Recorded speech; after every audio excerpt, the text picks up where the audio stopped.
Rich dad poor dad सिर्फ दो पिताओं की कहानी नहीं है। ये उस छिपे हुए कोड, हिडन कोड को उजागर करती है जो अमीर लोग इस्तेमाल करते हैं और जिसे जानबूझकर आम लोगों से दूर रखा जाता है। ये कोड है कि संपत्ति, एसेट और देनदारी, लायबिलिटी की असली परिभाषा क्या है। हमेशा याद रखें, आपका घर, आपकी कार और आपकी सबसे बड़ी डिग्रियां, ये सब आपको गरीब रखने के लिए डिजाइन किए गए हैं।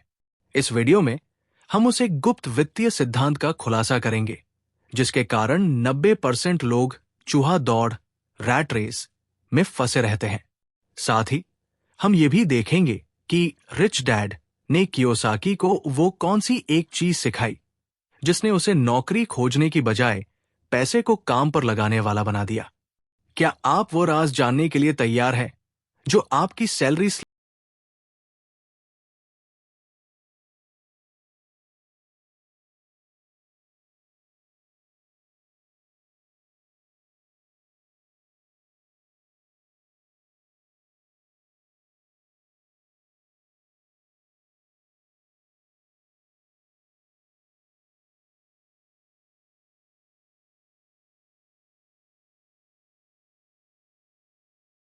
क्या आप पैसे के लिए काम करते हैं या आपका पैसा आपके लिए काम करता है?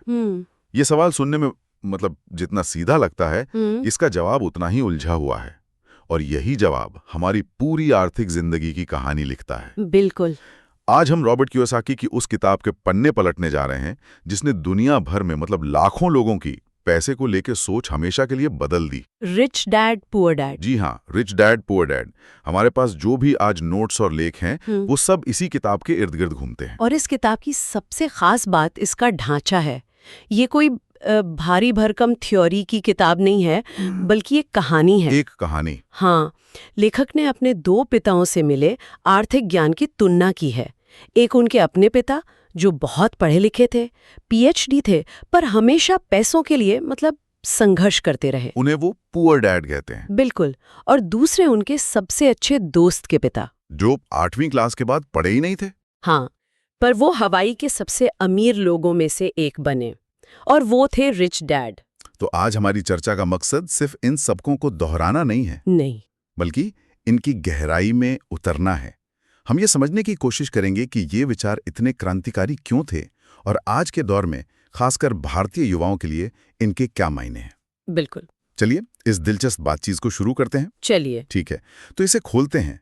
कहानी की असली जान जो है वो रिच डैड और पुअर डैड की मानसिकता के फर्क में है। मानसिकता। पुअर डैड जो एक पारंपरिक सोच वाले इंसान थे, वो हमेशा कहते थे खूब पढ़ाई करो ताकि तुम्हें एक अच्छी सुरक्षित नौकरी मिल सके। ये सलाह तो हम सब ने कभी ना कभी सुनी ही है। बिल्कुल। और देखिए, ये सिर्फ नौकरी की बात नहीं है, ये एक विचारधारा है। पुअर डैड के लिए आर्थिक सुरक्षा सबसे ऊपर थी। जॉब सिक्योरिटी, अच्छी तनख्वाह, पेंशन, रिटायरमेंट बेनिफिट्स, उनकी दुनिया बस इसी दायरे में घूमती थी। और उनका मानना था कि एक बड़ा सा घर खरीदना जिंदगी की सबसे बड़ी उपलब्धि है। और सबसे बड़ी संपत्ति। हाँ, सबसे बड़ी संपत्ति। और यहीं पर कहानी में एक ट्विस्ट आता है। रिच डैड आते हैं जिनकी सोच 180 डिग्री अलग थी। बिल्कुल उल्टे। वो कहते थे सिर्फ नौकरी ढूंढो मत, ऐसा कुछ बनाओ जो नौकरियां दे सके। उनके लिए सबसे जरूरी था एक बहुत ही बुनियादी फर्क समझना, संपत्ति यानी एसेट और देनदारी यानी लायबिलिटी के बीच का फर्क। और ये फर्क ही इस किताब का दिल है। बिल्कुल। रिच डैड की परिभाषा पारंपरिक अकाउंटिंग से बिल्कुल अलग और बेहद सरल थी। और क्या थी वो परिभाषा? उनके अनुसार संपत्ति वो है जो आपकी जेब में पैसा डाले। ओके। और देनदारी वो है जो आपकी जेब से पैसा निकाले। बस इतना ही। एक मिनट, ये सुनने में जितना सरल है उतना ही चौंकाने वाला भी है। इस परिभाषा के हिसाब से जिस घर में हम रहते हैं और जिसकी हर महीने ईएमआई भरते हैं, हाँ, वो हमारी संपत्ति नहीं बल्कि एक देनदारी हुई। बिल्कुल सही पकड़ा आपने। क्योंकि वो तो हर महीने हमारी जेब से पैसा निकाल रही है, ईएमआई, मेंटेनेंस, टैक्स। एग्जैक्टली। यही वो आहा मोमेंट है जो ये किताब देती है। कियोसाकी के मुताबिक आपका घर आपके लिए कैश फ्लो नहीं बना रहा, बल्कि आपका कैश फ्लो खा रहा है। इसलिए वो आपकी देनदारी है। आपकी महंगी गाड़ी जिसके लिए लोन लिया है, वो भी आपकी देनदारी है। ये मानसिकता का बदलाव ही असली सबक है।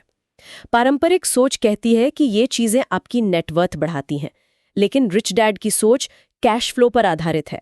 पैसा आ रहा है या जा रहा है। बस। तो फिर रिच डैड के हिसाब से संपत्ति क्या हुई? ऐसी कोई भी चीज जो आपके लिए पैसा कमाए। जैसे एक दूसरी प्रॉपर्टी जिसे आपने किराए पर दिया हो और उसका किराया ईएमआई से ज्यादा हो, अच्छा, तो वो एक संपत्ति है।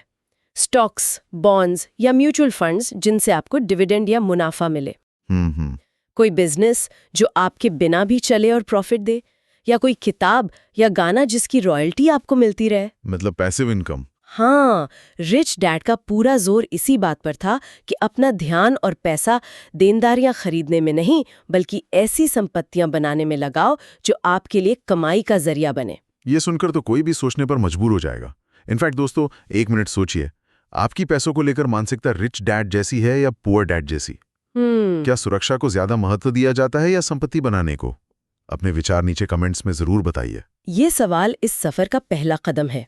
ठीक है, तो हमने मानसिकता के इस बुनियादी फर्क को समझ लिया, लेकिन इस सोच को हकीकत में बदलने के लिए किताब कुछ ठोस सिद्धांतों की बात भी करती है जी, जिसमें से एक सबसे अजीब लिखने वाला सबक है, अमीर लोग पैसे के लिए काम नहीं करते। अब इसका क्या मतलब हुआ?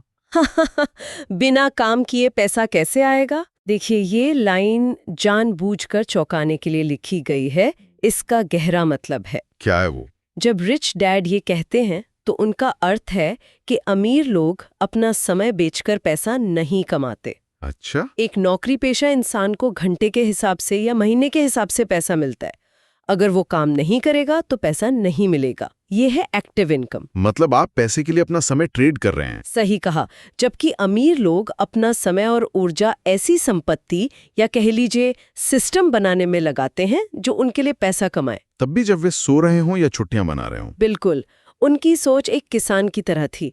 पुअर डैड रोज मजदूरी करके उस दिन के लिए बीज खरीदते थे, और रिच डैड? रिच डैड ने एक बार मेहनत करके पूरा खेत तैयार किया और सिंचाई का सिस्टम लगा दिया ताकि फसल अपने आप उगती रहे। यही पैसिव इनकम का फंडा है। लेकिन ये सुनने में जितना अच्छा लगता है, असल में उतना आसान तो नहीं होगा। नहीं है। एक नौकरी पेशा इंसान जो दिन के 9-10 घंटे काम करता है, वो एक ऐसा बिजनेस या सिस्टम कैसे खड़ा कर सकता है जो अपने आप चले? ये तो एक सपना सा लगता है।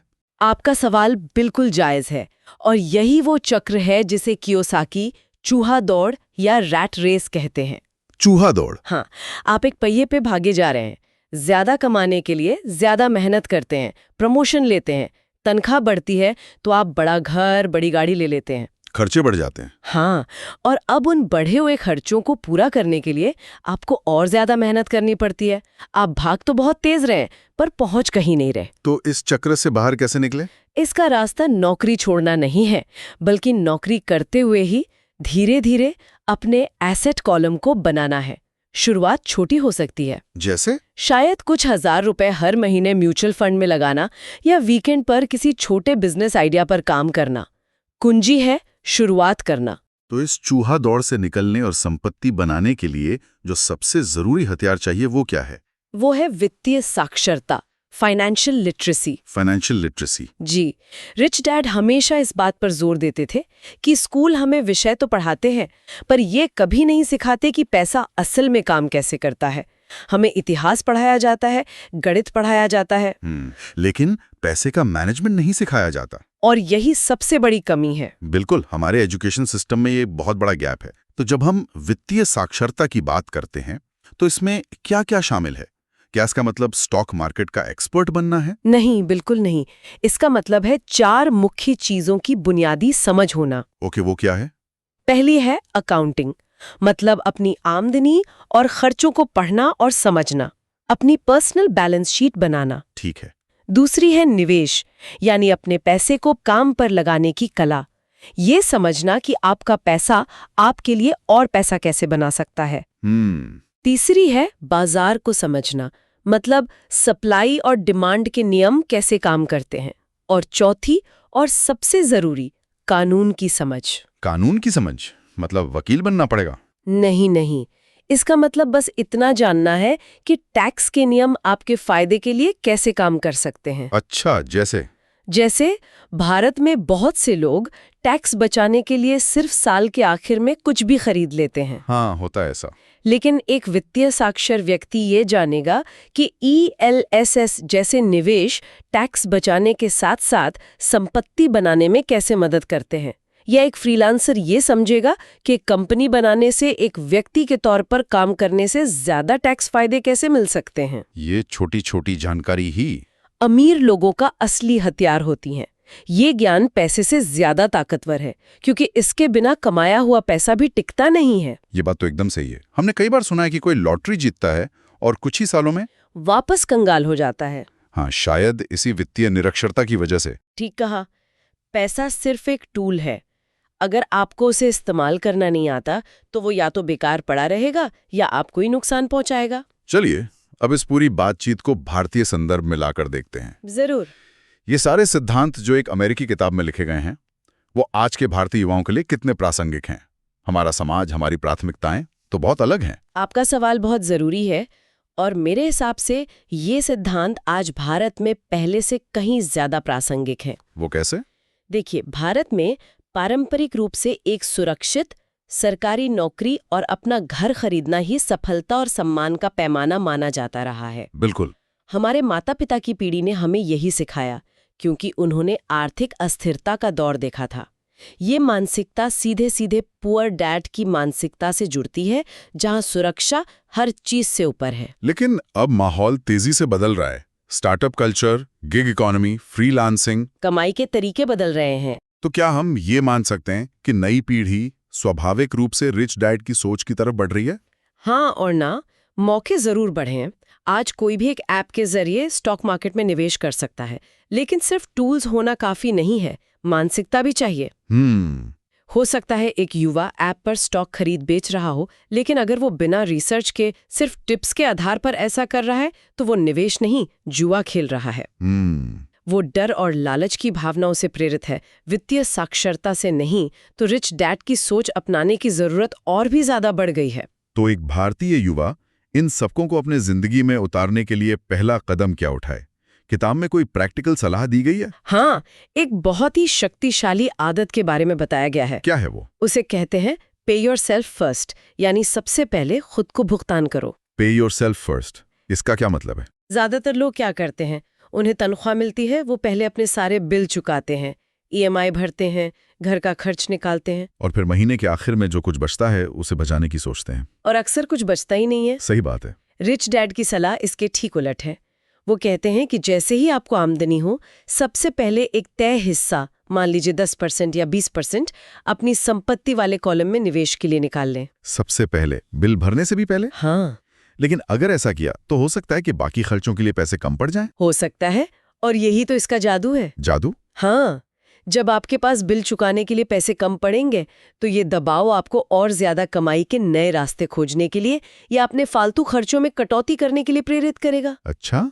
ये आपको अपनी जरूरतों और चाहतों के बीच फर्क करना सिखाएगा, आपको आर्थिक रूप से ज्यादा क्रिएटिव और डिसिप्लिन बनाएगा। ये तो एक मनोवैज्ञानिक तरकीब है जो आपको बचाने के लिए नहीं बल्कि ज्यादा कमाने और स्मार्ट खर्च करने के लिए मजबूर करती है। एग्जैक्टली। ये तो वाकई सोचने का एक बिल्कुल नया तरीका है। और ये हमें एक और सवाल पर लाता है। इस चर्चा के बाद हम सब अपनी पैसों से जुड़ी आदतों में सबसे पहला कौन सा ठोस बदलाव लाना चाहेंगे? क्या वो पे योरसेल्फ फर्स्ट का नियम होगा या कुछ और? हमें कमेंट्स में लिखकर बताइए। और एक और अहम बात है, सोच समझकर जोखिम लेना, कैलकुलेटेड रिस्क। हाँ, भारतीय समाज में हमें अक्सर सिखाया जाता है कि किसी भी तरह के वित्तीय जोखिम से बचो। FD और गोल्ड को सबसे सुरक्षित माना जाता है ना? बिल्कुल। रिच डैड डरकर पीछे हटने के बजाय सिखाते हैं कि जोखिम को मैनेज कैसे किया जाए। उनका कहना था, जोखिम से बचो मत, उसे मैनेज करना सीखो। तो इसका मतलब ये नहीं कि आंख बंद करके कहीं भी पैसा लगा दें? नहीं, बिल्कुल नहीं। इसका मतलब है निवेश करने से पहले अपनी रिसर्च करना, छोटे से शुरू करना और अपनी गलतियों से सीखना। डर को खत्म नहीं करना बल्कि उसे एक प्रेरक शक्ति बनाना। तो आज हमने रिच डैड पुअर डैड के जरिए पैसे को देखने के दो बिल्कुल अलग नजरियों को समझा। एक रास्ता हमें नौकरी और सुरक्षा की ओर ले जाता है, जहां हम जिंदगी भर पैसे के लिए काम करते हैं, और दूसरा रास्ता हमें संपत्ति बनाने और वित्तीय आजादी की ओर ले जाता है, जहां हमारा पैसा हमारे लिए काम करता है। बिल्कुल। यहाँ एक बात साफ करना जरूरी है। किताब का असली सार ये नहीं है कि नौकरी करना गलत है या शिक्षा जरूरी नहीं है। अच्छा। रॉबर्ट कियोसाकी खुद अच्छी शिक्षा के पक्ष में थे। मुद्दा ये है कि सिर्फ और सिर्फ नौकरी की तनख्वाह पर निर्भर रहना बेहद खतरनाक है। आपको उस चूहा दौड़ में फंसा देता है। हाँ, जहां आपके आर्थिक फैसले आपका बॉस या आपकी कंपनी ले रही होती है, आप नहीं। ते हुए भी साइड में धीरे धीरे अपनी संपत्ति वाले कॉलम को मजबूत किया जाए। बिल्कुल।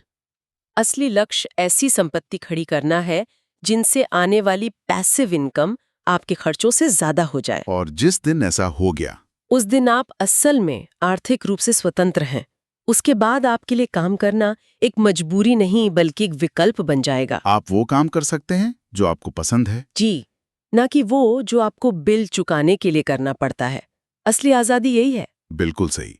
और इस सफर की शुरुआत किसी बड़ी लॉटरी या विरासत से नहीं होती। नहीं। इस सफर की शुरुआत सिर्फ एक चीज से होती है, आपकी अपनी सोच में बदलाव से। पहले आपको अपने दिमाग को अमीर बनाना होगा, फिर आपका बैंक बैलेंस खुद ब खुद उस रास्ते पर चल पड़ेगा। आज की इस बातचीत से एक आखिरी विचार हम सबके लिए छोड़ जाते हैं। अगर आज दो रास्ते चुनने को मिले, एक पूरी तरह सुरक्षित स्थिर आमदनी का रास्ता जहां कोई जोखिम नहीं है, और दूसरा अनिश्चितताओं से भरा लेकिन असीमित संपत्ति बनाने की क्षमता वाला रास्ता, तो कौन सा चुनेंगे? और इससे भी जरूरी सवाल, आप असल में अपनी जिंदगी में अभी कौन सा रास्ता चुन रहे हैं? इस पर जरूर सोचिएगा।